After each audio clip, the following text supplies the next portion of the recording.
Hello mga mi! At ito nga, ikukwento ko na sa inyo yung 1 week long kong Suroy Bohol, ayun solo travel ko dito sa Bohol. Medyo natagalan nga ako dito sa pagko-compile na itong mga videos. At ito na nga mga mi, natida nila ako sa airport. At dahil nga medyo nagtitipid ako, ay yung 7 kilos cabin baggage lang ang dinala ko. Kaya lang mga mi, tinimbang ko pa nga sa bahay para sure talaga na hindi lalagpas sa 7 kilos. Kaya lang mga mi, lumagpas pa rin. Buti na lang nandun pa yung aking pamilya. Kaya naman yung mga excess baggage ko ay pinagtatanggal ko na para sumaktong 7 kilos. At ito na nga, paalis na kami mga mi. At ito ang itsura ng airport. Ang sasakyan ko pala ay ang AirAsia Airbus. At ang swerte ko nga kasi ang nakuha kong upuan ay yung malapit sa window. Kaya naman kitang-kita natin ang view. Medyo kinakabahan ako kasi mag-isa lang ako. Alam niyo naman, hirap mag-travel ng mag-isa, wala kang kahawak kamay kapag palipad ng eroplano. Pero lakasan lang ng loob talaga ito. At ito na nga, dito na tayo sa loob ng eroplano at makita nyo naman ang view, gumagalaw ng airplane. Take off na nga tayo mga mi at aabutin ng 1 hour and 10 minutes ang travel from Manila to Panglao, Bohol. O nakita nyo ba yung view? Napakaganda, diba? Ganyan kalawak ang Manila at talaga namang sobrang dami ng mga buildings. O, ang ganda ng view sa taas. Bye Manila for now. For a week na vacation lang ito. Mamimiss ko ang mga kids at syempre ang husband ko at ang family ko. And after 1 hour and 10 minutes, nandito na nga tayo sa Panglao Airport. Medyo nagiging maingay ang background natin kasi nagbo-voice over ako dito sa may mall pala. After 25 long years nga, ay ngayon lang ako nakauwi sa aking home province. At syempre dito sa airport, ICR visit muna tayo. So inaantay ko na dito yung mga susundo sa akin, yung aking pinsan na si Amor at si Kuya Romy. Medyo napaaga nga ang dating ng ating eroplano ay naglibot-libot na muna tayo dito sa airport. Maliit lang naman ito mga mi. At ito na nga, nandito na tayo sa service. Andito ang aking pinsan na si Amor at si Kuya Romy naman ang nagdadrive. Medyo malayo-layo rin ang travel namin mula sa Panglao Airport papunta doon sa aming bayan. Inabot siguro kami ng 2 hours. Kinabukasan nga, ito na yung day 1. Dahil advance pa birthday ng aking tiyo Mike, ay ito busy si Kuya Romy at ang kanyang asawa si Ate Maylene sa pagluluto ng mga handa. Magsuswimming kasi kami ngayon. Ako naman dahil super excited, nag-ikot-ikot muna ako dito. Dito nga pala ang bahay ng aking at tiyo Mike at Ate Oret. Ayan, so ito yung service natin kagabi at meron sila ditong napakalaking aso at naaliw nga ako dito sa isang puno nila na tinatawag na miracle tree kasi ang laki-laki ng bunga. Bumalik nga tayo dito sa kusina at ito pa yung mga nire-ready na pagkain. Isang buong baboy nga pala ito, bukod sa isang buong baboy pa ulit na pinalitsyon nila o bongga. Ang naghihintay nga ay nag-almusal na ako at ito talaga ang paboritong almusal, ang puto maya, may budbud pa dito at syempre ang sikwate. Pero kape ito mga hindi pa nakakapagpakulo ng sikwate pero masarap din itong i-partner sa kape. Tara, kain tayo. Siyempre, nakagawian na rin natin every morning habang tayo ay nagkakape, ay nagbabasa-basa tayo ng Bible. Ang Bible nga pala dito dahil hindi ko nga nadala dahil excess baggage na nga ako, ay nanghiram muna ako ng Bible. Bible dito ay nakasulat sa salitang Bisaya, pero nakakaintindi naman din ako. Pagkatapos nga namin mag-almusal ay pumunta na kami sa sentro para kunin yung lechon na ipinaluto ng tiyo at tita ko. At ito nga pala ang sentro dito sa Tubigon, Bohol. Napakalaki na nga ng ipinagbago at progressive na talaga itong Tubigon, Bohol dahil malapit ito sa pier ng mga barko mula sa Cebu at sa iba't iba pang mga isla. Meron na rin ditong McDonald's. Meron na din ditong sikat na fast food restaurant at mall. Siyempre nandito rin ang simbahan, ang plaza, ang eskwelahan dahil ito nga ang pinakasentro ng aming bayan. Biruin nyo mga mi, 25 years bago ulit ako nakauwi. Tapos ito na ang naabutan ko. Napakaganda na rin talaga ng lugar. Although probinsya siya, ay hindi na rin mahirap ang mga facilities kasi may mga gas station na dito, bentahan ng mga motor, no, at iba't iba pa mga facilities. Pagkatapos nga namin mag-prepare ay larga na kami dito sa dagat at itutur ko kayo dito sa papunta sa dagat, sa beach resort na pinuntahan namin. At makikita nyo naman dito ay napakalawak na mangrove. Malinis nga ang mga beach dito dahil makikita mo naman walang mga kabahayan sa tabi ng dagat. Ito nga pala ay isang isla na pinagdudugtong ng isang maliit na bridge. Pakasarap talagang maligo sa dagat. Alam niyo naman sa Manila, aabutin ng ilang oras bago tayo makapunta sa dagat dahil napakalayo namin sa beach. Samantalang dito sa probinsya, kahit araw-araw na gusto mong maligo sa dagat, hala, pwede kang maglublob kasi kapitbahay mo lang naman ang dagat. Sunday nga pala ngayon at itong advanced birthday celebration ng Tio Mike ko ay parang mini reunion na din dahil sa marami kaming kamag-anak talaga na darating at super excited na talaga ako na ma-meet silang lahat. Ang ganda talagang tignan ng paligid, ang mga mangroves buhay na buhay at ang ulap ay napaka blue at talagang napakaganda ng panahon. Super blessed kami. Sunday blessed kami sa ganda ng panahon at talaga naman kapag ganito ang panahon ay napakasarap talagang maglublob sa dagat. Nagda-drive pala sa amin dito ay si Winamore, napakagaling na driver at syempre naman habang papunta sa dagat ay todo kwento ako at eto na nga tayo sa beach na aming pinuntahan. Akala mo, meron siyang white sand mga mi, pero ang sabi nila ay naglagay lang daw ang may-ari nito ng white sand. Pero napakaganda at napakalinis, diba? At syempre, inabot na tayo ng gutom, kaya kamustahin na natin ang ating mga baon. Ito nga pala yung lechon, ang kanin, at sa makmak na ulam. At syempre, itong saging na nilaga. Dahil napakaganda nga ng view mga mi, ay napakasarap din talagang kumain. Kaya itong nilagang saging, ayan, kumakain na ako, diba? O, ang sarap ng paligid, ang sarap ng kain ko ng saging. At unti-unti na nga ang nagdagsaan ang aming mga kamag-anak, ang mga bisita ng aking Tio Mike, ang mga pinsan ko, mga tito-tita ko, at isa-isa talaga nakilala ko sila at sobrang warm ng kanilang pagtanggap sa akin.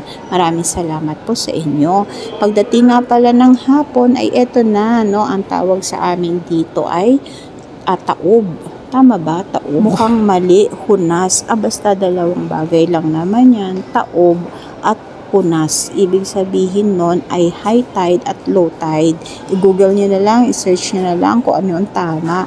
At eto na nga kami ng mga tita ko, si Ate Oret at saka si Ate RD, na galing pa talaga ng Cebu, ay nagpunta kami doon sa may bandang mangrove kasi balita ko, meron daw doong dalawang sinkhole at gusto nga ni Ate Oret na maligo. Naabutan nga namin doon ang maraming bata at talagang nagsiswimming sila doon sa sinasabing sinkhole. O tingnan nyo naman, low tide na yan ha, pero ipapakita ko sa inyo ang sinkhole na nangyari. Nagkaroon ng sinkhole dahil doon sa dumaang lindol. At ipapakita ko sa inyo kung gaano kalalim ang mga sinkhole na ito. Habang low tide nga ay nagpunta kami dito banda para mag picture na din dahil meron din ditong floating cottage. Sayang hindi namin napuntahan kanina habang hindi pa low tide, pero okay lang, pwede pa rin mag picture at syempre napakaganda rin ng sunset. Ayan, nagre-ready na si Ate Oret dahil siya ay magsiswimming dahil hindi siya nakapag-swimming kanina sa sobrang kabisihan. At ito na nga, nakikita nyo ba itong sinkhole na ito, o diba? Dalawang sinkhole ito na dahil gawa nung mga dumaang lindol. Sana for safety purposes ay lagyan nila ito ng bakod, ano, para sa mga dayuhan na hindi familiar dito na meron palang sinkhole. Kasi baka mamaya magulat sila, may biglang malalim na parte. So, ganyan kalalim ang sinkhole na yan.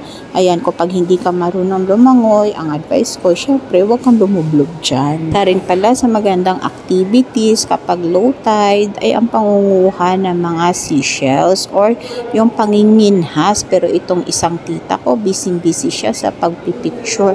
Niyayaya niya nga ako na magkuha kami ng mga seashell dahil may nakita kami na nangunguha ng seashell at napakarami na nga niya nakuha. Itong si Ate Oret naman talaga nag-enjoy dito sa pagsiswimming sa dagat, sa sinkhole na may dagat, at itong mga bata sobrang gagaling nilang lumangoy, sana all. Nakaligo rin naman tayo kanina, kaya lang doon lang tayo tayo sa medyo mababaw. Alam nyo na, hindi tayo marunong lumangoy, kaya ingat-ingat.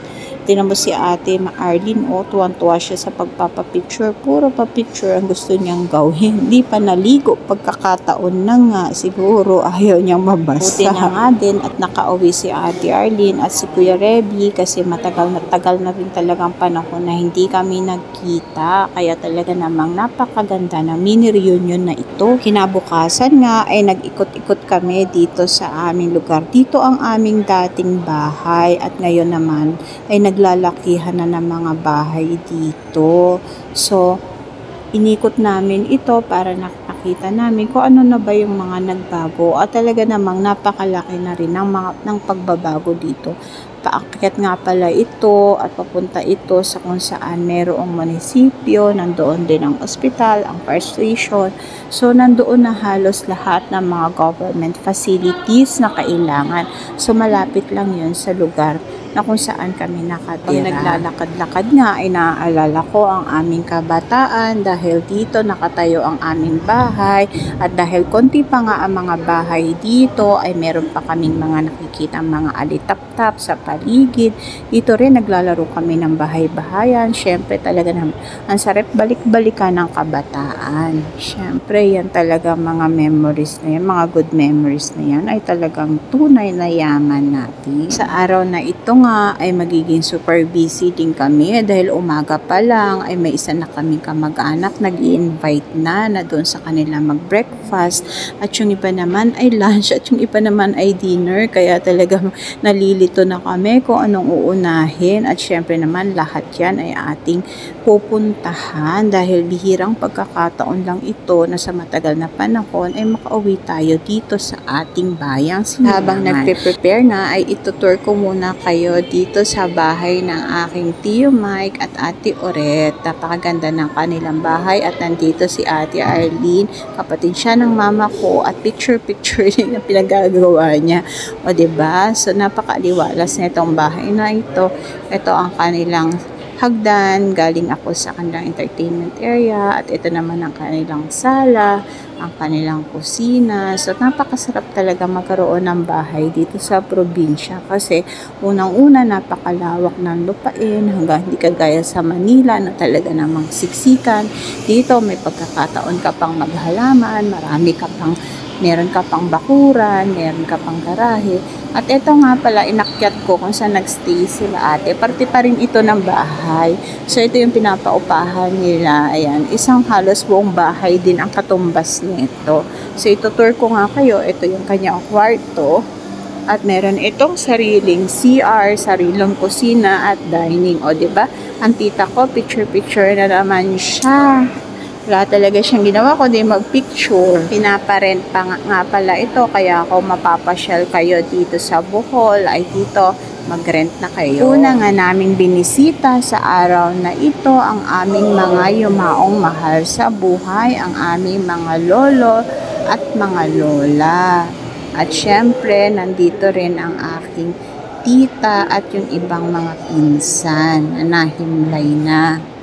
Pinasyalan nga namin din dito ang pension house ng aking tiyo at tiya, kapatid din ng aking mama. So kapag kayo ay mapupunta at mapapasyal sa Bohol, pwedeng-pwede kayo dito sa Droscol Pension House. Ngayon din ay umakyat tayo ng bundok at nakita nyo ba yan? Overlooking ang dagat. Napakaganda ng lugar.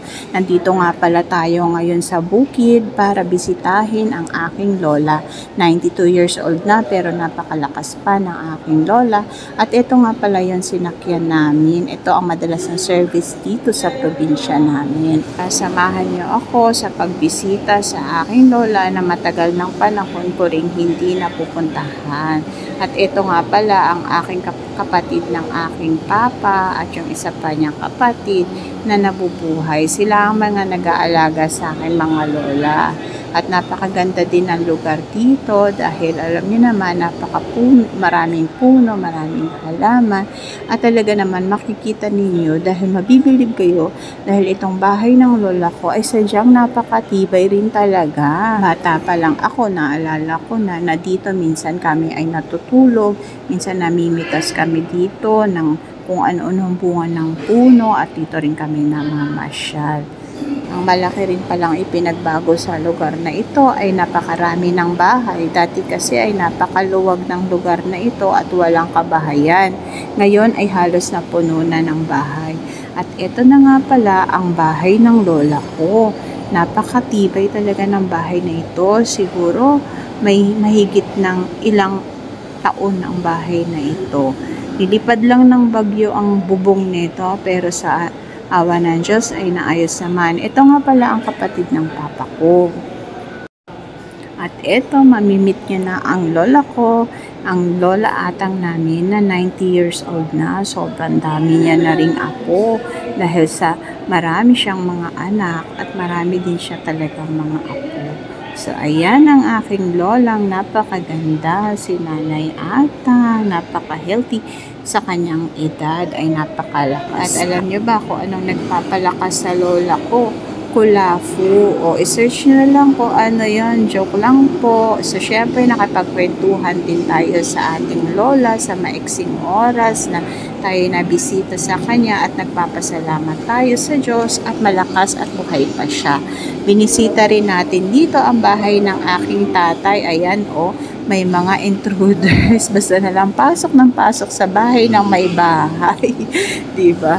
At eto nga, yung service ni Kuya Tata na ginamit namin sa pagpunta dito sa aming lugar. Binisita din namin ang business at ang tindahan ng aking Tio Mike at Ate Oret dito sa sentro. So, kung kailangan nyo ng mga bigas, ng mga kailangan sa bahay, bumisita lang kayo sa store nila dahil sadyang napakamura ng kanilang mga paninda at kompleto pa. At meron sila dito na pagkatuwaan namin dahil first time ko nakakita ng ganito yung Piso Water Station. Ang sumunod na araw nga, mabuti na lang at hindi pa umuwi ng Cebu ang Tita Arlene ko at ang Kuya Reby. Kaya naman talagang nakapamasyal pa kami. So ngayong araw na ito ay magtutour Bohol kami. Kasama pala namin ngayon si Kuya Romy na siyang nagdadrive, si Ate Oret at si Tio Mike at si Kyle. Tara, pasyal tayo. Ang maganda dito sa province namin ay ang dami-dami mong mapupuntahan. Kung gusto mo ng beach, nandyan ang Panglao. Kung gusto mo mag-island hopping, ang daming maliliit na isla na magaganda sa paligid ng Bohol. Kung gusto mo naman makita ang Chocolate Hills at ang mga tarsier, ay hindi ka mabibigo dahil meron yan dito. At kung gusto mo ng simpleng buhay sa bukid, ay pumunta ka lang sa bukid. So, ang dami-dami mong pwedeng gawing activities kasi napakalawak ng lugar at halos lahat ay nandito. Kung gusto mo naman na pumunta sa mga karatig isla kagaya ng Cebu, ay sumakay ka lang ng barko or punta ka ng Dumaguete, ng Siquijor. Maraming mga isla na pwede kang puntahan. At talaga namang napakaluganda pa ng lugar ng Bohol. Ang first stop nga namin sa araw na ito ay dito sa Captain's Peak. Meron nga dito ang isang barko na kung saan ay pwede kayong kumain dahil ito ay parang restaurant. Kumain kami dito ng halo-halo. Overlooking dito at makikita mo dito yung mga parte ng Chocolate Hills, yung mga burol. So tara, ikutin natin itong Captain's Peak at meron sila dito ang maliit na tree house. Meron din sila dito ang swimming pool at ang isa sa nagustuhan ko dito ay yung iba't ibang mga halaman nila. Maliwalas ang panahon, hindi naman siya gaanong maaraw, hindi rin naman siya maulan, kaya magandang mamasyal sa araw na ito. So ito yung mga makikita nyo dito sa Captain's Peak na mga pwede kayong mag-picture-picture dito. Siyempre, nasa background nyo ang mga burol na parte na nga ng Chocolate Hills. Bagaman ito ay meron ding swimming pool, ay hindi na namin napuntahan ang bandang may swimming pool. So umakyat nga pala ako dito sa kanilang tree house at talaga napakasarap dahil napakahangin dito sa kanilang tree house. Medyo takot pa nga ako at baka hindi kayanin ang bigat ko dito sa hagdan ng tree house nila. Pero awa ng Diyos, ayan, nakaakyat naman tayo at nakita natin ang ganda ng paligid. Dahil sobrang green nga naman ng paligid at mahangin. Meron pa sila ditong bridge at isa pang tree house, pero hindi na ako nagpunta. Ang next stop naman natin ay yung talagang pinupuntahan dito sa province ng Bohol. Syempre walang iba kundi ang Chocolate Hills. Alam nyo ba na kahit ako ay taga rito, ay first time ko pa lang na mapupuntahan itong Chocolate Hills, at talaga namang namangha ako sa ganda ng lugar na ito. Kaya tara, samahan niyo kami sa pamamasyal dito sa Chocolate Hills. May entrance fee na pala ito na parang 50 pesos na may economical fee. Hindi ako sure, nakalimutan ko na kasi. So ito yung paakyat, no? Una muna ay magbabayad kayo doon sa baba, no, ng parking fee at saka ng economical fee at yung kanyang yun lang I think ang babayaran. And then iaakit nyo na yung sasakyan nyo dito, allow kayo na i-drop off kayo dito. Tapos, aakyatin nyo yan, yung burol na yan, yung hagdan na yan, na maraming steps para makita nyo ang view at ang ganda ng Chocolate Hills. Kaya tara, samahan ninyo ako at akyatin natin itong hagdan na ito. Ito ay parte ng isang burol ng Chocolate Hills na ginawa nilang viewing deck, pinaka-viewing deck. Kaya tara, akyatin natin at para matanaw natin kung gaano nga ba karami at kaganda itong mga Chocolate Hills na ito. Sa ngayon makikita nating view ay green. So, kaya kasi siya Chocolate Hills yung nawag kapag ka nag-turn into brown yung kanilang mga damo-damo na parang chocolate. But since ngayon hindi naman summer, kaya kulay green ang makikita natin na view. Pero meron din naman na pailan-ilan na parang brown ang tuktok ng mga burol. Medyo nakakahingal ang pag-akyat, pero pwede namang dahan-dahan, banayad lang naman ang pag-akyat at pwede ka rin namang magpahinga. Meron naman sila ditong mga resting area na pwede kang magpahinga kapag napagod ka sa pag-akyat. Medyo umambon-ambon nung ako'y umakyat, pero okay rin naman, maganda pa rin ang view at kitang-kita ko pa rin talaga ang mga burol. Ang next stop naman namin dito ay aming para makita ang tarsier. So, napunta kami dito sa Enchanted Garden. Napakaganda dito sa Enchanted Garden kasi talaga namang ang gaganda ng mga variety ng kanilang mga halaman. At kung garden lang talaga ang pupuntahan, dito na kayo pumunta. Ang entrance fee dito is 120 pesos per head at may iba pa silang mga amenities and activities dito na may separate fee kagaya ng horseback ride. Meron din sila ditong pag-view dun sa kanilang snake. Meron sila ditong mga rabbits na pwede kayong maglaro, mag-feed. So, meron yun silang ibang mga activities dito. Meron sila dito mga souvenir shop. Meron din sila ditong restaurant. So, napansin ko, meron sila ditong restaurant. At ang dami nga rin nagpupunta dito sa Bohol Enchanted Garden. Kasi syempre, isa din sa attraction dito sa Bohol ay ang makita yung mga tarsier. 4 na tarsier ang nakita namin sa araw na ito dito sa kanilang maliit na parang bamboo forest, no?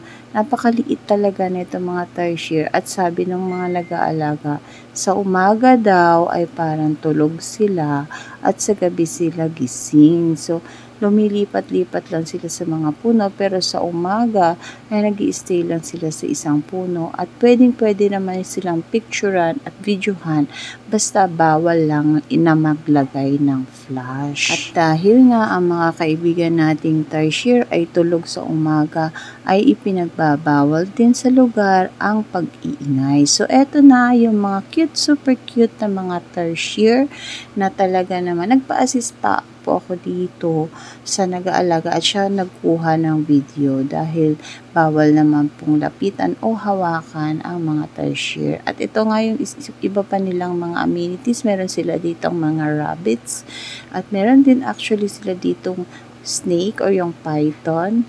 na pwede ka magpa-picture at meron din dito silang horseback riding. So dito sa kanilang rabbit area, pwede ka maglaro na kung saan pwede ka manalo ng rabbit at pwede mo itong maiuwi. Kaya lang hindi sinwerte si Kuya Romy at hindi siya nakapag-uwi ng rabbit. Better luck next time na lang, Kuya Rom. Dahil plantita ang Mami Chen ninyo, ay sobrang amazed talaga ako sa ganda ng paligid at sa ganda ng mga halaman na meron sila dito. Kung pwede nga lang sanang makapag-uwi. May mga kakaibang statua din sila dito at atraksyon kagaya nitong Bailan Buwak. At ito naman ay papunta na kami dito sa dadaanan nating man-made forest. So, ito, nag-stop tayo dito sa man-made forest. Kaya daw ito tinawag na man-made forest kasi mga lokal o yung mga tao ang nagtanim ng mga punong ito. So, isa itong parte sa isang forest, no? Sa forest, mahabang forest na mga lokal daw ang nagtanim ng mga puno. At ito naman nadaanan din natin ang Lubok River. Dito ang merong floating restaurant. Pero hindi na tayo nag-floating restaurant. Kasi medyo pricey din at saka ayoko rin sa may bandang ilog. Kasi nga natatakot tayo dahil hindi tayo marunong lumangoy. Kaya ang next destination na pinuntahan namin ay ang Sikatuna Village na kung saan makikita ang Mirror of the World. At habang papunta kami doon ay nadaan kami dito sa magagandang simbahan. Isa nga pala sa magagandang napansin ko na magaganda sa Bohol ay ang mga naglalakihang simbahan at ang ganda ng mga structure. At nandito na nga tayo sa Mirror of the World sa Sikatuna Village. So ito ay isa rin sa magandang attractions dito sa Bohol. Ang entrance fee pala dito is 150 per person. Napakaganda din ng lugar na ito at ang sarap ding mag-picture-picture kasi para kang nakapag-tour around the world. Kung familiar kayo dito sa Eiffel Tower, itong Leaning Tower, no? Meron sila dito at yung sa Singapore, yung sa I think hindi ko alam kung anong tawag doon. Basta doon sa may Singapore. At yung Hollywood, instead na Hollywood, nilagay nila Bohollywood. So, ito yung sinasabi kong isang attraction, diba, sa Singapore, na nakalimutan ko ano ang pangalan. So, maganda rin magpa-picture. At isa rin sa kinaliwan ko dito ay yung kanilang mga koi fish. O, yan yung tita ko. Gusto niya namang magpa-picture. Nag-video pa nga ako. Ayan, pinicturean ko na siya ng ganyan. Nag-swimming na siya. Sinulit na namin itong pamamasyal dito sa Mirror of the World. Kaya medyo inabot na kami ng hapon. So, kung familiar kayo dyan, ayan o. Ang ganda ng kanilang mga attractions dito at pwedeng-pwede kang magpa-picture, magmuni-muni, mag-dream ng iyong mga dream destination. At ang balita ko ay magpapagawa pa sila sa mga ibang areas na kagaya rin ng mga ganito. So, I think nakalagay dun sa wall nila na 7 pa na ganito ang gagawin nila within the area. So, siguro pagbalik natin ay mag-o-open na yung mga ibang attractions nila. So, super ganda dito. Sulit naman ang entrance fee ninyo dito sa Mirror of the World. Kaya wag yung imimiss kapag kayo ay mapupunta dito sa province of Bohol. So, ayan, medyo inabot na tayo ng hapon at paggabi na dito sa Mirror of the World. Ayan, so sinulit talaga natin ang pag-video at pag-picture para rin ma-share natin at maging very memorable ang pagpasyal natin dito, o diba? Lalo na sa gabi, makikita mo na kasi yung mga ilaw, binubuksan na nila yung mga nagagandahang ilaw, kaya naman talagang maganda. The next day nga ay solo na ako nag-ikot-ikot dito sa sentro at ito na nga yung simbahan namin dito na sinira din ng bagyo pero naayos na rin naman. Kaya lang, unfortunately, sarado siya, hindi ako nakapasok sa loob. Kaya dito lang ako sa labas nagsindi at nag-alay ng kandila. At para ma-videohan ko yung loob ng simbahan, ay nag-sneak lang ako dun sa parang maliit na window para makita ko yung loob.